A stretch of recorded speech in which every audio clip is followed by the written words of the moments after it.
JBNN keep you informed. I am Michelle Jones, and in the news, 2 shot dead, 3 injured at a cook shop in Hanover. 5 people were shot, 2 fatally, at a cook shop in Green Island, Hanover last night. The deceased men have been identified as 27-year-old Aon Richards and the 27-year-old O'Neill Spencer. Both men are laborers from Mavis Bank in St. Andrew. Both men are employed at the construction site of a large hotel being constructed in the Green Island area. It is reported that about 8 p.m., persons were eating at the cook shop when a gunman walked up and opened fire. 5 people were shot, including the operator's son. 2 of the injured persons died. The condition of the others who were shot in the incident are not considered serious. The shooting took place approximately 400 feet from where a peace march was held hours before. Soldier held with more than $40,000 at airport. A member of the Jamaica Defense Force JDF is now in police custody after more than $40,000 was found in his possession at the Sangster International Airport in Montego Bay, St. James. Reports are that about 1:30 p.m., the JDF member arrived on the island and was in the process of being checked by security personnel. During the routine checks, $40,400 was found in his possession, which he could not give account for. It was subsequently taken into custody. However, his identity has been withheld pending further investigation. 6 road users killed by stray animals so far this year. 6 people have died on Jamaica's roadways this year in crashes involving stray animals. The National Road Safety Council (NRSC) has disclosed, citing police data. 5 of the crashes involved cows straying onto the roadway. The other crash was caused by a dog suddenly running out onto the roadway. 4 of the victims were motorcyclists. 1 was a pillion, while the other was traveling in a private motor car. 3 of the crashes occurred in Westmoreland, including the last 2 that brought the issue to national attention. Police Constable Tajay Banks, 22, was killed after the motorcycle was driving collided with a cow along the Mango Hill Main Road in the parish on July 30. 3 days later, Christopher Samuels, 22, was killed after the vehicle in which he was traveling collided with a cow along the Bay Main Road, also in Westmoreland. The 3rd Westmoreland victim is Errol Curlew, a 75-year-old pensioner who lost control of the motorcycle he was driving after a dog suddenly ran onto the Withorn Main Road on June 18. 2 of the crashes occurred in St. Elizabeth, while the other, which claimed the life of 11-year-old Javon Smith, happened in St. Mary on March 1. Smith was a pillion on a motorcycle when the driver lost control after a cow suddenly ran out from a pasture into the roadway, according to a police report of the crash. Vice Chairman of the NRSC, Dr. Lucian Jones, believes between the police, residents, and the local government ministry, there must be a way to locate the owners of these cows. Animals are supposed to be tagged, and when they are being moved, there is a prescribed manner in which they are supposed to be moved, he said. This is madness. We can't have people doing their own thing in this country and causing people to die. A total of 238 people have died in motor vehicle crashes across Jamaica this year, a 20% decrease year on year, according to the NRSC. Massive increase in crime stop tips reels in 11 alleged murderers. 11 alleged murderers were among 77 people arrested last year from Calls to Crime Stop, a telephone program that allows persons to report illegal activities anonymously and claim a monetary prize if their tips yield results. Some $7.7 million was paid out in rewards. The arrest resulted from an increase in calls for 2022, some 1,148, or 68% more than the 687 calls in 2021, according to the 2022 Economic and Social Survey Jamaica, ESSJ. A breakdown of last year's calls showed that 32% was in relation to illegal firearms and ammunition, 25% for gunmen, 10% for wanted persons, 4% were drug-related, and 3% for murder. The 77 arrests were for various crimes, including murder 11, illegal possession of firearm and ammunition 12, and illegal possession of drugs 14. Similar to 2020 and 2021, the ratio of success to calls investigated was 1 to 8. The ESSJ said seizures based on calls included 59 illegal guns, 539 rounds of ammunition, 71 kilograms of cured marijuana, and 47 marijuana plants and 35 seedlings. The value of narcotics seized or discovered was approximately $2.4 million, and the value of property recovered was approximately $21.4 million. Since its inception in 1989, Crime Stop has received 31,161 calls, of which 24,719 or 79% has been investigated. Those resulted in the arrest of 2,858 people, 368 for murder, the seizure of narcotics valuing over $871 million, and the recovery of property valuing approximately $287 million. Overall, some $63 million has been paid out in rewards, of which $44 million was contributed by the Ministry of National Security and $15.9 million from the National Crime Prevention Fund, which operates Crime Stop. The program is run under the direction of the Private Sector Organization of Jamaica. The 2022 ESSJ report was released by the Planning Institute of Jamaica in July. Crime Stop may be contacted at 311. 5 of 8 persons of interest turned themselves into the St. Catherine South Police. The police in St. Catherine South are confirming that 5 of the 8 men listed as persons of interest in the area have turned themselves in. The men turned themselves in on Tuesday, following an appeal by law enforcers over the weekend. According to the police, the men were wanted for questioning in relation to several incidents under investigation, including shootings, arson, and murder.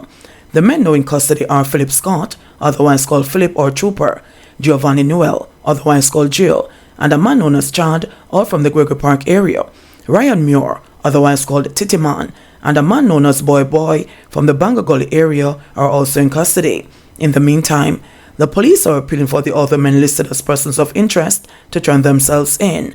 They are Colin Stoner, otherwise called Trees, and a man known only by his alias, Rasta Mouse. Morgan bashes opposition over DPP retirement age lawsuit.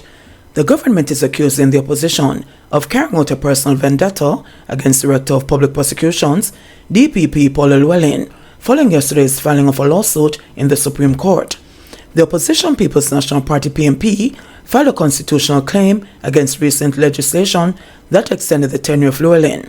They have filed a claim in relation to one individual when the law was changed to affect 2 individuals, Information Minister Robert Montague said at Wednesday morning's post-cabinet press conference. The public needs to ask themselves, why target this person? They have not provided any evidence of impropriety. They have not provided any evidence of inappropriate behavior, he added. The lawsuit was filed by 2 executive members of the PNP who were contending that the amendment last month to the Jamaica Constitution, which allowed Llewellyn to remain in office for an extra 2 years, was done for an improper purpose. They are seeking declarations that the amendment is unconstitutional, null and void. The amendment now moves the DPP and the Auditor General retirement age from 60 to 65. Llewellyn, who got a 3-year extension in 2020 when she was 60, can now remain on the job until she is 65. The claimants, Member of Parliament Philip Paulwell and Senator Peter Bunting, are seeking a declaration that Llewellyn should not be allowed to remain in office beyond September when her 2020 extension ends. The AUG, who may also benefit from the amendment, is in her early 50s. Security forces target violence producers in Gully Bank's Sav. A joint police-military operation was underway in Gully Bank's Savlamar yesterday, and a 48-hour curfew imposed following heightened tension in the area. 2 high-powered weapons have reportedly been seized by the police, and several violence producers have been taken into custody. Head of the Westmoreland Police Division, Senior Superintendent SSP Wayne Josephs, confirmed. Over the past couple of days to weeks, we have been experiencing a number of conflicts that has been taking place in and around the Westmoreland space. And these conflicts have only served to heighten the tensions in the area and has served to undermine or impact the intervention efforts of both the police and our external partners. So over the last couple of days, we have been conducting a number of operations in and around the parish. Currently, we are conducting an operation in the Barracks Road area of Sav. This area is popularly known as Gully Bank. We currently have a 48-hour curfew that is in place in this space, and we are conducting a number of cordon searches. We have assets from Kingston that are assisting us. It's the search center we have the military, we have our area assets, and we have the police from within the space. So far, we have managed to recover 2 shotguns, and a number of violence producers have been taken into custody.